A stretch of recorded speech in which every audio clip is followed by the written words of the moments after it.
ഹരേ കൃഷ്ണ. അനന്തപത്മനാഭ സത്സംഗത്തിലെ എല്ലാ ഭക്തന്മാർക്കും, ശ്രീകൃഷ്ണ കഥാമൃതം ഗ്രൂപ്പിലെ എല്ലാ ഭക്തന്മാർക്കും, ഇന്ന് നമ്മളോടൊപ്പം ഈ ഭാഗവതം കഥ ശ്രവിക്കാൻ വേണ്ടി ഇവിടെ കൂടിയിരിക്കുന്ന എല്ലാ ഭക്തന്മാർക്കും വീണ്ടും ഒരു ഭാഗവതം ക്ലാസ്സിലേക്ക് ഹാർദവമായ സ്വാഗതം.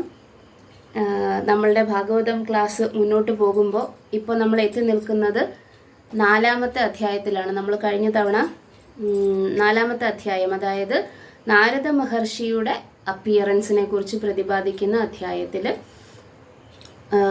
അതിൻ്റെ ആദ്യത്തെ പാദം നമ്മൾ കഴിഞ്ഞു. അതായത് ഒരു 6 ശ്ലോകങ്ങൾ നമ്മൾ കണ്ടു കഴിഞ്ഞു. അതിനകത്ത് എന്താ പറഞ്ഞത് എന്ന് വെച്ചാൽ, നമുക്കറിയാം ശൗനകാദി ഋഷികൾ സൂത ഗോസ്വാമിയോട് ഈ ഒരു സാഹിത്യത്തെക്കുറിച്ച് അല്ലെങ്കിൽ ഭാഗവതത്തെക്കുറിച്ച് ചോദ്യങ്ങൾ ചോദിച്ചുകൊണ്ടിരിക്കുകയാണ്. അങ്ങനെ ചോദ്യങ്ങൾ ചോദിക്കുന്ന സമയത്ത് ഭാഗവതത്തെക്കുറിച്ചുള്ള ഗ്ലോറീസ് അല്ലെങ്കിൽ ഭാഗവതത്തിൻ്റെ കീർത്തികളൊക്കെ നമ്മൾ കണ്ടു കഴിഞ്ഞു. ഈ ഒരു പ്രത്യേക സാഹചര്യത്തിൽ ആ 6 ചോദ്യങ്ങൾക്കും സംക്ഷിപ്തമായിട്ട് ഉത്തരം പറഞ്ഞതിന് ശേഷം, ആദ്യത്തെ ചോദ്യങ്ങൾ 6 ചോദ്യങ്ങളായിരുന്നു. 6 ചോദ്യങ്ങൾക്കും സംക്ഷിപ്തമായ രീതിയിൽ സൂത ഗോസ്വാമി ഉത്തരം പറഞ്ഞു കഴിഞ്ഞു. അപ്പോൾ വീണ്ടും ശൗനകാദി ഋഷികൾ അദ്ദേഹത്തോട് ഭാഗവതത്തെക്കുറിച്ച് തന്നെ വീണ്ടും ചോദിക്കുകയാണ്. ഭാഗവതത്തെക്കുറിച്ച് എന്താണ് ചോദിച്ചത്? കസ്മിൻ യുഗേ, ഏത് യുഗത്തിൽ, സ്ഥാനേവ, ഏത് സ്ഥാനത്ത്, കേന ഹേതുന, ആരാണ് പ്രചോദിപ്പിച്ചത് ഈ ഒരു ഭാഗവതം എഴുതാൻ വേണ്ടിയിട്ട്, കുതഹ സഞ്ചോദിത, ആരാണ് ഈ ഒരു ശ്രീമദ് ഭാഗവതം എഴുതാൻ വേണ്ടി പ്രചോദനം നൽകിയത്, ആർക്ക്, വ്യാസദേവന് നൽകിയത് എന്ന് ചോദിക്കുന്നു. അങ്ങനെ ചോദിക്കുമ്പോൾ അദ്ദേഹത്തിൻ്റെ പുത്രനെക്കുറിച്ച് സംസാരിക്കുന്നു, ശുകദേവ ഗോസ്വാമിയെക്കുറിച്ച്. ശുകദേവ ഗോസ്വാമിയുടെ ഡിഫറെൻറ്റ് ക്യാരക്ടറിസ്റ്റിക്സിനെ കുറിച്ച് നമ്മൾ പറഞ്ഞു. ശാരീരിക അവബോധം ഒട്ടുമില്ലാത്ത വ്യക്തിയാണ് അദ്ദേഹം എന്ന് പറഞ്ഞു. അങ്ങനെ ശുകദേവ ഗോസ്വാമിയെക്കുറിച്ച് സംസാരിച്ചതിന് ശേഷം നമ്മൾ എവിടേക്ക് പോകുന്നു? ശുകദേവ ഗോസ്വാമി എല്ലാ സ്ഥലങ്ങളിലും, അതായത് ആ രാജ്യത്ത് മുഴുവൻ അവധൂതനായിട്ട് പ്രയാണം ചെയ്യുന്നതിനിടയിൽ എന്തുകൊണ്ടാണ് ഈ ഗജസാഹ്വയെ, അതായത് ഹസ്തിനപുരം എന്ന് പറയുന്ന ആ ഒരു സ്ഥലത്ത് ചെല്ലാൻ ഇടയായതും, അവിടെ ഉള്ള ആൾക്കാർ, ശുകദേവ ഗോസ്വാമി എന്ന് പറയുന്നത് സാധാരണ ഒരു വ്യക്തിയല്ല, അദ്ദേഹത്തിന് പലതരത്തിലുള്ള പ്രത്യേകത ഗുണങ്ങളൊക്കെ ഉള്ളതാണ് എന്ന് നമ്മൾ പറഞ്ഞു. ഉണ്ണിദ്ര, ജഡവത്, മൂഢോ, മൂക്കോ, ജഡവത് എന്നൊക്കെ പറഞ്ഞിട്ട് അദ്ദേഹം അധികം ആരോടും സംസാരിക്കാറില്ല. അദ്ദേഹത്തിനെ കണ്ടു കഴിഞ്ഞിട്ടുണ്ടെങ്കിൽ ഒരു ഉന്മത്തനായ വ്യക്തിയെ പോലെയൊക്കെ തോന്നും. അപ്പോൾ ഈ ഹസ്തിനപുരത്തിലെ ആൾക്കാർ അദ്ദേഹത്തെ എങ്ങനെയാണ് മനസ്സിലാക്കിയത്, എന്തുകൊണ്ടാണ് അദ്ദേഹം ഇവിടെ എത്തിയത്, ഹസ്തിനപുരത്തിൽ എന്ത് റീസൺ, കാരണം എന്താണ് എന്നൊക്കെ ചോദിച്ചു. ഇനി നമ്മൾ വളരെ വിശിഷ്ടനായിട്ടുള്ള അടുത്ത വ്യക്തിയെ പരിചയപ്പെട്ടു. ഇപ്പം നമ്മൾ 2 വ്യക്തികളെ പരിചയപ്പെട്ടു. ഒന്ന് വ്യാസദേവനെ കുറിച്ച്, 2 ശുകദേവ ഗോസ്വാമിയെക്കുറിച്ചും പരിചയപ്പെട്ടു. ഇനി നമ്മൾ പരിചയപ്പെടാൻ പോകുന്നത് ആരെക്കുറിച്ചാണ്? ഭാഗവതത്തിൻ്റെ ശ്രോതാവ്, ഭാഗവതത്തിൻ്റെ രചയിതാവ് വ്യാസദേവൻ, ഭാഗവതത്തെ രചയിതാവിൽ നിന്നും മനസ്സിലാക്കിയ വ്യക്തി ശുകദേവ ഗോസ്വാമി, ശുകദേവ ഗോസ്വാമിയിൽ നിന്നും ഭാഗവതത്തെ ശ്രവിച്ച വ്യക്തി, ഏറ്റവും മികച്ച ശ്രോതാവ് എന്നറിയപ്പെടുന്ന ആരാണ്? പരീക്ഷിത്ത് മഹാരാജാവാണ്. അപ്പോൾ പരീക്ഷിത്ത് മഹാരാജാവിൻ്റെ കാര്യമാണ് നമ്മൾ ഇനി കേൾക്കാൻ പോകുന്നത്. അപ്പോൾ നമുക്ക് ചെറിയൊരു കീർത്തനത്തോടു കൂടി ഇന്നത്തെ നമ്മുടെ ക്ലാസ് ആരംഭിക്കാം. ജയ രാധ മാധവ കുഞ്ച ബിഹാരി ഗോപിജന വല്ലഭ ഗിരിവരധാരി. ജയ രാധ മാധവ കുഞ്ച ബിഹാരി ഗോപിജന വല്ലഭ ഗിരിവരധാരി.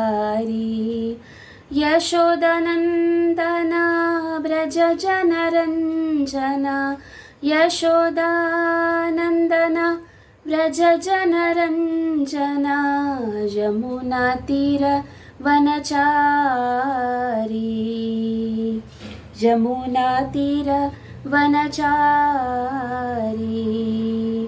जय राधा माधव कुंज बिहारी गोपीजन वल्लभ गिरिवरधारी. हरे कृष्णा कृष्णा कृष्णा हरे हरे, हरे राम राम राम हरे हरे।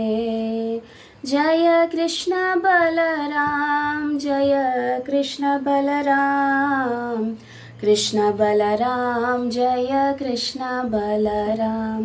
जय गौरनिताय, जय गौरनिताय, गौरनिताय जय गौरनिताय। जय जय प्रभुपाद, प्रभुपाद, प्रभुपाद जय जय प्रभुपाद। जय जय गुरुदेव, गुरुदेव, गुरुदेव जय जय गुरुदेव। ओम नमो भगवते वासुदेवाय, ओम नमो भगवते वासुदेवाय, ओम नमो भगवते वासुदेवाय। नमः ओं विष्णुपादाय कृष्णप्रेष्ठाय भूतले श्रीमते भक्तिवेदांत स्वामिन्निति नामिने।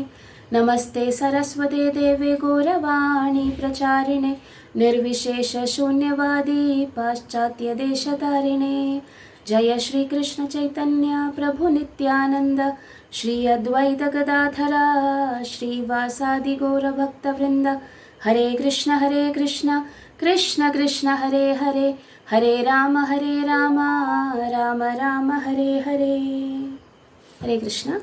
നമുക്ക് ഭാഗവതത്തിൻ്റെ അടുത്ത ശ്ലോകത്തിലേക്ക് കടക്കാം. ഒന്നാമത്തെ ക്യാൻറ്റോ 4-ാമത്തെ അധ്യായം 7-ാമത്തെ ശ്ലോകമാണ് നമ്മൾ വായിക്കുന്നത്. കഴിഞ്ഞ ശ്ലോകത്തിൽ നമ്മൾ ചോദിച്ചു എങ്ങനെയാണ് ശുകദേവ ഗോസ്വാമി അവധൂതനായിരിക്കെ കുരുജാങ്കള പ്രവശ്യകളെല്ലാം കടന്ന് ഹസ്തിനപുരത്തിൽ, ഗജസാഹ്വയ എന്നാണ് ഇവിടെ ഹസ്തിനപുരത്തെ പറയുന്നത്, അവിടെ എത്തിയത് എന്ന്.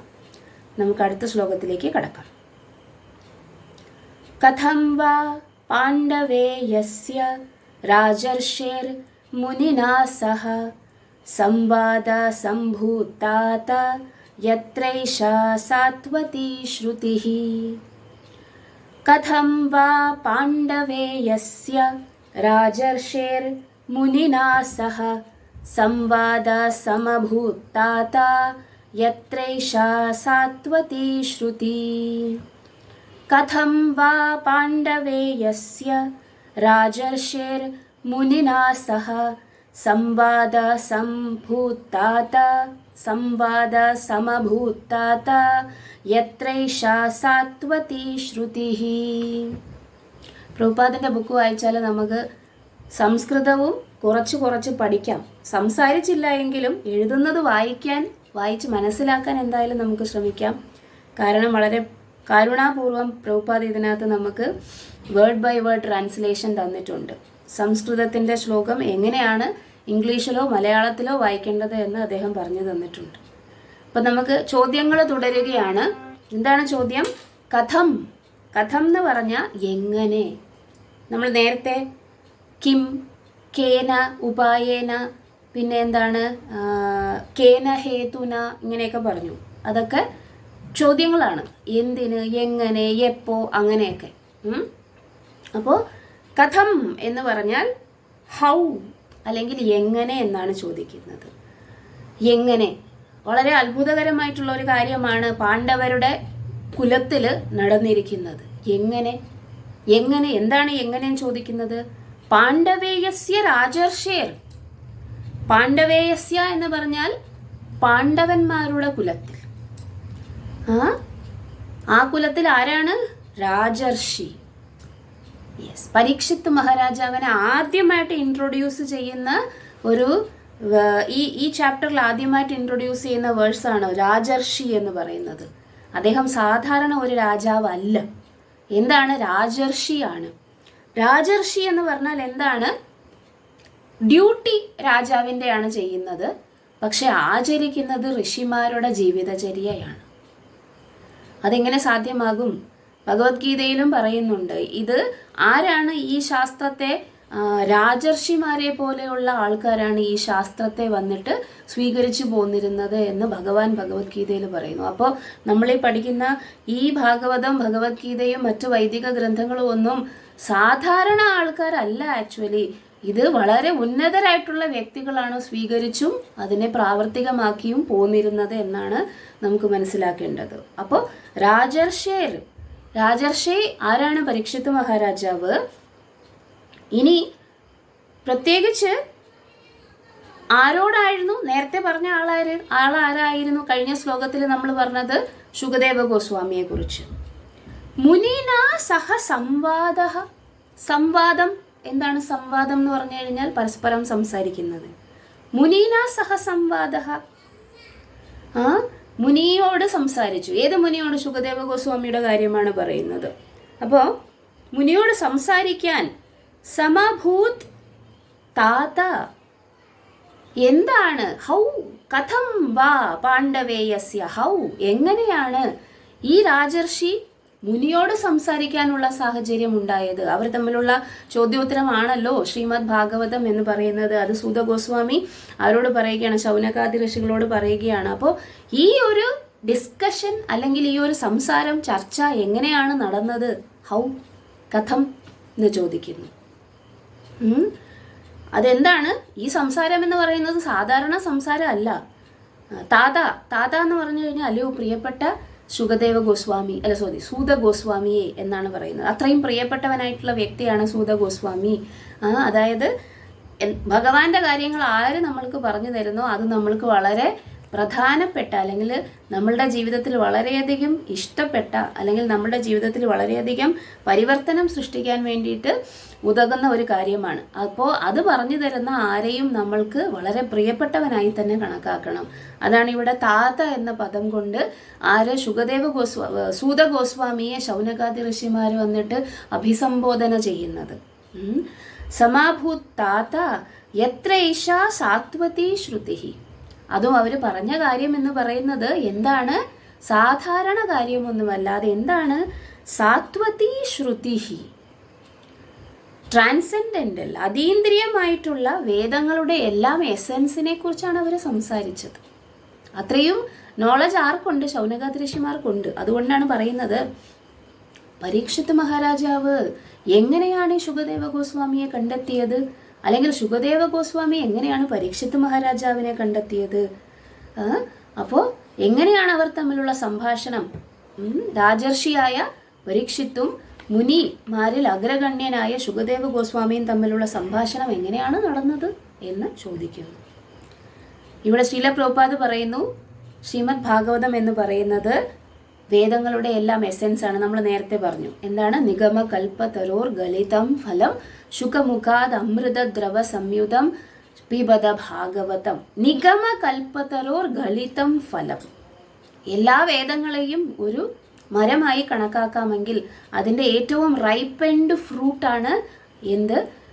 ശ്രീമദ് ഭാഗവതം എന്ന് പറയുന്നത്. അപ്പോൾ സാധാരണ ഒരു ഇമാജിനറി സ്റ്റോറി അല്ല.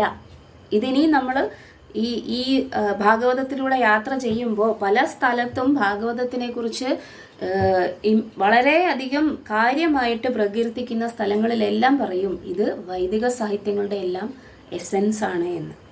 ശുകസംഹിത എന്നാണ് വേറൊരു പേര് ഭാഗവതത്തിൻ്റെ. കാരണം ശുകദേവ ഗോസ്വാമിയാണ് ഭാഗവതം സംസാരിച്ചത്. അതായത് വൈദിക ജ്ഞാനം ശുകദേവ ഗോസ്വാമി സംസാരിച്ച വൈദിക ജ്ഞാനത്തിനെയാണ് ശുകസംഹിത എന്ന് പറയുന്നത്. അതാരാണ്? അതേതാണ്? ശ്രീമദ് ഭാഗവതമാണ്. ഓക്കെ.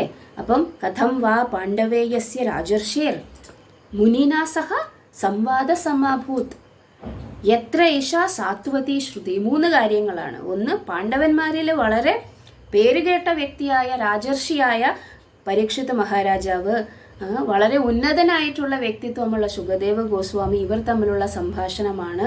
പക്ഷേ അത് സാധാരണ സംഭാഷണമല്ല, വെറുതെ ഉള്ള ഒരു കുശല പ്രശ്നമല്ല. അതെന്താണ്? സാത്വതി ശ്രുതിയാണ്. അതാണ് ഈ ശ്ലോകത്തിൽ നിന്ന് നമ്മൾ മനസ്സിലാക്കുന്നത്. അടുത്ത ശ്ലോകം എന്താണ്? അതിൻ്റെ അത് ഇത്ര അവർ തമ്മിലുള്ള സംഭാഷണത്തിൽ ഇത്ര അത്ഭുതകരമായിട്ടുള്ള കാര്യം എന്താണ്?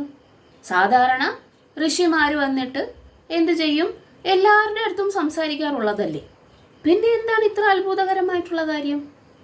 അത് വളരെ അത്ഭുതകരമായിട്ടുള്ള കാര്യമാണെന്നാണ് അടുത്ത ശ്ലോകത്തിൽ ആര് പറയുന്നത്? ശൗനകാദി ഋഷിമാർ പറയുന്നത്. കാരണം ശുകദേവ ഗോസ്വാമി സാധാരണ വ്യക്തിയല്ല. രണ്ടുപേർ തമ്മിൽ സംസാരിക്കുന്നതിന് ഇത്ര എന്ത് ഇമ്പോർട്ടൻസ് കൊടുക്കാനുണ്ട്? അവർ തമ്മിലുള്ള സംഭാഷണം എന്ന് പറയുന്നത് സാധാരണ സംഭാഷണം ആയിക്കൂടെ? ശ്രീമദ് ഭാഗവതം ഒരു സാധാരണ സംഭാഷണം ആയിക്കൂടെ? ഒരു ഇമാജിനറി സംഭാഷണം ആയിക്കൂടെ എന്ന് ചോദിക്കുന്നവർക്കുള്ള മറുപടിയാണ് എന്ത്? ശുകദേവ ഗോസ്വാമി സാധാരണ ആളല്ല. അഥവാ പരീക്ഷിത മഹാരാജാവ് അത്രയ്ക്ക് പ്രധാനപ്പെട്ട ഒരു വ്യക്തി അല്ലാന്ന് നിങ്ങൾക്ക് തോന്നുവാണെങ്കിൽ കൂടി ശുകദേവ ഗോസ്വാമി എന്ന് പറയുന്നത് ആരാണ്? സാ ഗോദോഹന മാത്രം ഹി ഗൃഹേഷു ഗൃഹമേധിനാം അവേക്ഷത്തെ മഹാഭാഗസ് തീർത്ഥീകുർവംസ്തദാശ്രമം. സാ ഗോദോഹന മാത്രം ഹി ഗൃഹേഷു ഗൃഹമേധിനാം അവേക്ഷത്തെ മഹാഭാഗസ് തീർത്ഥീകുർവംസ്തദാശ്രമം. സാ ഗോദോഹന മാത്രം ഹി ഗൃഹേഷു ഗൃഹമേധിനാം അവേക്ഷത്തെ മഹാഭാഗസ് തീർത്ഥീകുർവംസ്തദാശ്രമം. എന്താ പറയുന്നത്? ശുകദേവ ഗോസ്വാമി അവധൂതനാണ്, എല്ലായിടത്തും നടക്കുന്ന ആളാണ്. അപ്പോൾ വഴിയിൽ കാണുന്ന മനുഷ്യരോടെല്ലാം ഇങ്ങനെ വെറുതെ സംസാരിച്ച് നടക്കുന്ന വ്യക്തിയാണോ? അല്ല. ഇവിടെ പറയണത് എന്താണ്? സ ഗോദോഹന മാത്രം ഹി ഗൃഹേഷു ഗൃഹമേധിന. സാധാരണ ആൾക്കാര്, നമ്മളെ പോലെയുള്ള ആൾക്കാർ ആരാണ്? ഗൃഹമേധികളാണ് എന്നാണ് പറയുന്നത്. ഗൃഹമേധി എന്ന് പറഞ്ഞാൽ എന്താണ്? എൻ്റെ വീട്, എൻ്റെ ഭാര്യ, എൻ്റെ കുട്ടികൾ, എൻ്റെ എൻ്റെ എൻ്റെ ഇങ്ങനെ ഈശ്വരത്വം, അതായത് ഞാൻ എൻ്റെ എൻ്റേത് എന്നൊക്കെ പറഞ്ഞിട്ട് ഉള്ള പ്രൊപ്രൈറ്റർഷിപ്പ്, അല്ലെങ്കിൽ എന്താണ് അധികാര വികാരങ്ങളൊക്കെ, അധികാരത്തിൻ്റെതായിട്ടുള്ള വിചാരങ്ങളൊക്കെ ഉള്ള വ്യക്തികളെയാണ് ഗൃഹമേധി. കാരണം അതിനകത്ത് മുഴുകി കിടക്കുകയാണ്. പ്രഹ്ലാദ മഹാരാജാവ് ആരോട് പറയുന്നു? അച്ഛനോട് പറയുന്നു ഈ ഗൃഹം എന്ന് പറയുന്നത് അന്ധകൂപമാണെന്ന്. ഇതിനകത്ത് വീണ് കഴിഞ്ഞിട്ടുണ്ടെങ്കിൽ പിന്നെ മേലേക്ക് കയറാൻ പറ്റത്തില്ല. ഒരു പൊട്ടക്കിണറാണ് ഗൃഹം എന്ന് പറയുന്നത്. നമ്മൾ വിചാരിക്കും അതൊക്കെ ഭയങ്കര ഹെവി ആയിട്ടുള്ള ഒരു പറച്ചിലായി പോയല്ലോ. ഗൃഹം എന്നൊക്കെ പറയുന്നത് നമുക്ക് സാധാരണ ആവശ്യമുള്ളതല്ലേ. ഗൃഹം വേണം, അതിനകത്ത് ഭാര്യ വേണം, മക്കൾ വേണം, ബന്ധുമിത്രാദികൾ വേണം, ഇന്ദ്രിയ സന്ദർപ്പണത്തിനുള്ള വസ്തുവകകളൊക്കെ വേണം, എല്ലാം വേണം. എന്നാലല്ലേ ഒരു രസമുള്ളൂ എന്നൊക്കെ ചോദിക്കും. പക്ഷേ അതീന്ദ്രിയവാദികളായിട്ടുള്ള ആൾക്കാർ എന്താണ് പറയുന്നത്? ആചാര്യന്മാർ പറയുന്നത് ഗൃഹം അന്ധകൂപം എന്ന് പറയുന്നു. അവർ ഭയങ്കര ഹെവി ആയിട്ടാണ് പറയുന്നത്. ഭയങ്കര ഭാരിച്ച വാക്കുകളാണ്. കാരണം എന്താണ്? നമ്മൾക്ക് മനസ്സിലാവാത്തതാണ്. സത്യത്തിൽ അത് തന്നെയാണ് സംഭവം. നമ്മൾക്ക് എന്താണ് മനസ്സിലാകാത്തത് കൊണ്ടാണ് നമ്മൾ അതിനെ എതിർക്കാൻ വേണ്ടി ശ്രമിക്കുന്നത്. യഥാർത്ഥത്തിൽ ഗൃഹം അന്ധകൂപം തന്നെയാണ്.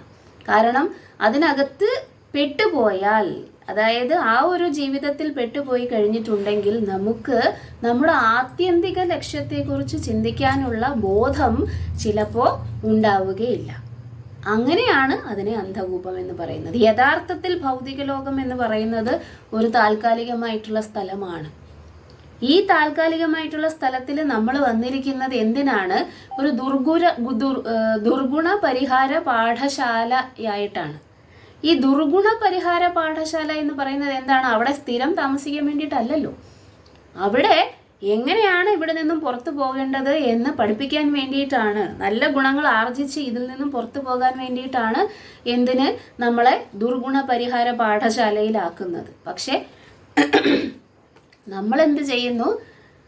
കുലശേഖര ആൾവാർ പറയാറുണ്ട്, ഹേ മർത്യാ പരമം ഹിതം ശൃണുത വോ വക്ഷ്യാമി സംക്ഷേപതഃ സംസാരാർണവം ആപദൂർമി ബഹുലം സമ്യക് പ്രവശ്യ സ്ഥിതഃ. എന്താണ് സംഭവിച്ചിരിക്കുന്നത്? കുലശേഖര ആൾവാർ പറയുന്നത്, ഹേ മർത്യ, മരിച്ചു പോകാൻ സാധ്യതയുള്ളവൻ എന്നാണ് മർത്യ എന്നതിൻ്റെ അർത്ഥം. നമ്മളെല്ലാവരും ജനിച്ചു കഴിയുമ്പോൾ മരിക്കാൻ സാധ്യതയുള്ള വ്യക്തികളാണ്. അതുകൊണ്ട് കുലശേഖര ആൾവാർ നമ്മളെ വിളിക്കുന്നു, ഹേ മർത്യ പരമം ഹിതം ശൃണുത, കേൾക്കൂ, നിനക്ക് ഏറ്റവും ഹിതമായിട്ടുള്ള കാര്യം. കുലശേഖര ആൾവാർ അങ്ങനെ പറയുമ്പോൾ നമ്മൾ വിചാരിക്കും ഒരുപാട് കാണും കേൾക്കാൻ. എന്താണ് ഈ സമയവും ഇല്ല. എനിക്കാണെങ്കിൽ പിള്ളേരെ വിളിക്കാൻ പോകണം, സ്കൂളിൽ നിന്ന് കുട്ടി വരാറായി, അവന് എന്തെങ്കിലും ഉണ്ടാക്കണം, ബസ് വരാറായി, രാവിലെ ജോലിക്ക് പോകാനുള്ളത്, നാളത്തേക്കുള്ള സാധനങ്ങൾ വാങ്ങിക്കണം. കുലശേഖര ആൾവാറിന് അങ്ങനെ ഇരുന്ന് ഒരുപാട് കാര്യങ്ങൾ പറയാൻ കാണും. പക്ഷെ ഇതൊന്നും എനിക്ക് കേൾക്കാൻ സമയമില്ല എന്ന് കുലശേഖര ആൾവാറിനോട് നമ്മൾ പറയുകയാണെങ്കിൽ അദ്ദേഹം പറയുകയാണ്, വോ വക്ഷ്യാമി സംക്ഷേപതഃ. സംക്ഷേപം എന്ന് പറഞ്ഞാൽ എന്താണ്? ചുരുക്കി പറയാം. നിങ്ങൾക്ക് അത്രയും സമയമൊന്നും ഇല്ലാതെ എനിക്കറിയാം. അതുകൊണ്ട് വോ വക്ഷ്യാമി സംക്ഷേപതഃ. സംസാര ആർണവം. ആർണവം എന്ന് പറഞ്ഞാൽ കടലാണ്. സംസാരം അതായത് ഭൗതിക ലോകം എന്ന് പറയുന്നത് ആർണവമാണ്. വെറും ആർണവമൊന്നുമല്ല. ആപതൂർമി ബഹുലം. എന്താണ്? തിരകളാണ്. തിരകൾ. തിരകൾ എന്തുവാണ്? ആപതൂർമി ബഹുലം. ആപത്താണ് മുഴുവൻ. പക്ഷെ നമ്മൾ എന്താണ് ചെയ്യുന്നത്? സമ്യക് പ്രവശ്യ സ്ഥിതഃ. വീണുപോയി അതിൻ്റെ അകത്ത്. കപ്പൽ തകർന്ന ഒരാൾ കടലിൽ വീണുപോയെന്ന് വിചാരിച്ചു. അയാൾ രക്ഷപ്പെടാൻ ശ്രമിക്കാതെ നേരെ അടിത്തട്ടിൽ പോയിട്ട് വളരെ സന്തോഷമായിട്ട് അവിടെ തന്നെ ഇരിക്കുകയാണ്. അതിനെയാണ് നമ്മളുടെ ജീവിതത്തോട് കുലശേഖര ആൾവാർ ഉപമിക്കുന്നത്. എന്താണ് ചെയ്യുന്നത്? സംസാര ആർണവം, ആപതൂർമി ബഹുലം, ഇതൊക്കെയാണ് കുലശേഖര ആൾവാർ പറയുന്നത്. പക്ഷെ നമ്മൾ എന്താണ്? സമ്യക് പ്രവശ്യ സ്ഥിതഃ. പ്രവേശിച്ചു, വളരെ വൃത്തിയായിട്ട് അവിടെ തന്നെ ഇരിക്കുകയും കൂടെയാണ്. ഇതാണ് ഇവിടുത്തെ അവസ്ഥ. എന്താണ് ഗൃഹമേധി എന്ന് പറയുന്നത്? കാരണം നമ്മൾ ഗൃഹത്തിൻ്റെ സുഖസൗകര്യങ്ങളിലും അറ്റാച്ച്മെൻറ്റ്സിലും വന്നു കഴിഞ്ഞിട്ടുണ്ടെങ്കിൽ നമുക്ക് ആധ്യാത്മികമായിട്ടുള്ള കാര്യങ്ങളെക്കുറിച്ച് ചിന്തിക്കാനുള്ള സമയമോ സന്ദർഭമോ വളരെ ഉണ്ടാവുകയില്ല. അല്ലെങ്കിൽ നമ്മൾ അതിന് പ്രത്യേകിച്ച് ശ്രമിക്കാറില്ല. അങ്ങനെയാണ് സാധാരണ എല്ലാ ഗൃഹമേധികളും. പ്രത്യേക ഒരു വാക്കാണ് ഗൃഹമേധി എന്ന് പറയുന്നത്. ഇതിൽ അകപ്പെട്ടു പോയിരിക്കുന്ന വ്യക്തികളെയാണ് ഗൃഹമേധി എന്ന് പറയുന്നത്. എന്താണ്? പക്ഷേ അവർക്ക് ഒരു ഹോപ്പുണ്ട്, ഒരു ആശയുണ്ട്. ഇങ്ങനെ ഇരിക്കുന്ന ആൾക്കാർക്ക് ഈ സംസാര ചക്രത്തിൽ നിന്ന് രക്ഷപ്പെടാൻ എന്താണ് ഒരു മാർഗം എന്ന് എപ്പോഴെങ്കിലും ഒരു ചിന്ത വന്നു കഴിഞ്ഞിട്ടുണ്ടെങ്കിൽ അതിനാണ് ഒരാൾ വരുന്നത്. ആരാണ്? മഹാഭാഗ. മോസ്റ്റ് ഫോർച്യുനേറ്റ് ആയിട്ടുള്ള ആൾക്കാരും. ആരായി മഹാഭാഗ എന്ന് പറയുന്നത്? ഭാഗവതത്തിൽ പല സ്ഥലങ്ങളിൽ പറയും. അഹോഭാഗ്യം അഹോഭാഗ്യം. ഭാഗ്യത്തിനെ കുറിച്ച് പറയും. നന്ദഗോപവ്രജൗകസാം യന്മിത്രം പരമാനന്ദം പൂർണ്ണം ബ്രഹ്മ സനാതനം. അതായത് പൂർണ്ണ ബ്രഹ്മ സനാതനനായിട്ടുള്ള ആരാണ്? ഭഗവാൻ ശ്രീകൃഷ്ണനാണ്. യന്മിത്രം. അവിടെ നന്ദഗോപരുടെയും മറ്റ് ഗോപന്മാരുടെയും വസതിയിൽ ശ്രീകൃഷ്ണ ഭഗവാൻ സ്വയം അവതരിച്ചിരിക്കുന്ന അവരാണ് ഭാഗ്യമുള്ളവർ. ഭഗവാനുമായിട്ട് ബന്ധപ്പെട്ട ആൾക്കാരെയാണ് ഭാഗ്യമുള്ളവർ എന്ന് പറയുന്നത്. ഇവിടെ നാരദ മഹർഷി ഒരിക്കൽ യുധിഷ്ഠിര മഹാരാജാവിനെ കാണുമ്പോഴും ഇതേപോലെ പറയുന്നു. എന്താണ്? ഭാഗ്യമാണ്. യുധിഷ്ഠിര മഹാരാജാവിന് വളരെയധികം ഫോർച്യുനേറ്റ് ആണ്. യുധിഷ്ഠിര മഹാരാജാവ് വളരെയധികം ഫോർച്യുനേറ്റ് ആണ്, അല്ലെങ്കിൽ ഭാഗ്യമുള്ള വ്യക്തിയാണെന്ന് പറയുന്നു. കാരണം എന്താണ്? ആത്യന്തിക ലക്ഷ്യം എന്ന് പറയുന്നത് തിരിച്ചു ഭഗവത് സന്നിധിയിലേക്ക് പോകുക എന്നുള്ളതാണ്. അതിനെക്കുറിച്ച് അറിയാൻ വേണ്ടിയിട്ട് അവസരം ലഭിച്ച വ്യക്തികളെയാണ് ഭാഗ്യമുള്ളവർ എന്ന് പറയുന്നത്. അങ്ങനെയുള്ള ഭാഗ്യമുള്ളവരിൽ ഏറ്റവും വലിയ ഭാഗ്യമുള്ള വ്യക്തിയാണ് ആര്? ആ അതീന്ദ്രിയ ജ്ഞാനത്തെ മനസ്സിലാക്കിക്കൊണ്ട് മറ്റുള്ളവർക്ക് പറഞ്ഞു കൊടുക്കാൻ നടക്കുന്ന ആൾ. ആരാണ്? ശുകദേവ ഗോസ്വാമി. എന്താണ്? സാ ഗോദോഹന മാത്രം ഹി ഗൃഹേഷു ഗൃഹമേധിന. നമ്മൾ പറഞ്ഞു ഗൃഹമേധികളുടെ ഗൃഹത്തിൽ, ഗൃഹേഷു ഗൃഹമേധിന, അല്ലേ? എന്താണ് സംഭവം? ഗൃഹേഷു ഗൃഹമേധിനാം സ ഗോദോഹന മാത്രം ഹി. ഗോദോഹന എന്ന് പറഞ്ഞാൽ എന്താണ്? പശുവിനെ കറക്കുക. ആര് പശുവിനെ കറക്കുന്നത്? അവിടെയുള്ള ആൾക്കാരായിരിക്കുമല്ലോ പശുവിനെ കറക്കുന്നത്. അപ്പൊ എന്താണ് അതിനെക്കുറിച്ച് ഇവിടെ പറഞ്ഞിരിക്കാൻ കാരണം? സ ഗോദോഹന മാത്രം ഹി ഗൃഹേഷു ഗൃഹമേധിനാം അവേക്ഷത്തെ. അവേക്ഷത്തെ എന്ന് പറഞ്ഞാൽ വെയിറ്റ് ചെയ്യുക, അല്ലെങ്കിൽ പ്രതീക്ഷിച്ച് നിൽക്കുക. എന്തിനാണ്? ആരാണ് പ്രതീക്ഷിച്ച് നിൽക്കുന്നത്? മഹാഭാഗാസ്. തീർത്ഥി കുർവം തദ് ആശ്രമം. അവരുടെ ആ ഗൃഹത്തെ എന്താണിരുന്നു? ഗൃഹമേധിയായിരുന്നു. ആ ഗൃഹത്തെ ആശ്രമമാക്കി മാറ്റാൻ വേണ്ടി, ഗൃഹസ്ഥ ആശ്രമമാക്കി മാറ്റാൻ വേണ്ടിയിട്ട് ഒരാളവിടെ വെയിറ്റ് ചെയ്യുന്നു. എത്ര നേരം വെയിറ്റ് ചെയ്യും? പശുവിനെ കറക്കുന്ന നേരം മാത്രം. പശുവിനെ കറക്കാൻ എത്ര നേരം എടുക്കും? 10 മിനിറ്റ്, 15 മിനിറ്റ്, കൂടിപ്പോയാൽ 20 മിനിറ്റ് അല്ലേ? ആ പശുവിനെ കറക്കുന്ന നേരം മാത്രമേ ഈ ഗൃഹസ്ഥന്മാർക്ക് അല്ലെങ്കിൽ ഗൃഹമേധികൾക്ക് ആരെ വെയിറ്റ് ചെയ്യിപ്പിക്കേണ്ട ആവശ്യം വരുന്നുള്ളൂ? ഈ മഹാഭാഗ ആയിട്ടുള്ള, വളരെയധികം ഫോർച്ചുനേറ്റ് ആയിട്ടുള്ള, ഈ അവധൂതനായിട്ടുള്ള പരിവ്രജക ആചാര്യന്മാരെ. കാരണം എന്താണ്? ഇവർക്ക് വേറെ ഒരു ബിസിനസ്സും ഇല്ല. എന്ത് ബിസിനസ് ഇല്ല?